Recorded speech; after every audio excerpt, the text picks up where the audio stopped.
এই যে video man তুমি একটু দূরে যাও, তোমার জন্য আমাদের ভিডিও হচ্ছে না। হ্যাঁ এবার মামা ঠিক আছে। হ্যাঁ এটা শেখা আমাদের পাবনা বড় ভাইদার দাও বাহিনী।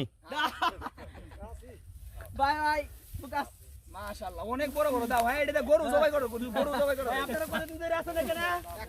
এক মাস। আর কতদিন লাগবে? আপনাদের এই যে প্রতিদিন এটা টাকা আমি সময় দিতে দেব। আচ্ছা মামা হ্যাঁ হইলো ইনশাআল্লাহ। মাসে 20,000 হইছে। এই পরিশ্রম করে পরে বাড়িতে চলে যান। পরে বাড়ি থেকে কাজ করেন না?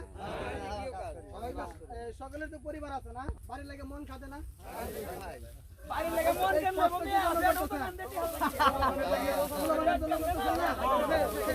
শুনেন এই কষ্টটা কি জন্য করতেছি বলেন? ছেলেমেয়েদের জন্য, ভালো থাকার জন্যই তো একটু। কারণ আপনারা যে নামাজ পড়েন না, রোজা রাখেন না, দিনের পথে চলেন, কেউ চলেন না। হ্যাঁ এই পরিশ্রম কি করে কোনো লাভ হইতেছে? না আজকে মারা গেলে বউ বাচ্চা দেখবো আমরা, কালকে থেকে সব শেষ, ভুলে যেত না? 5 মিনিট শুধু না আমাদের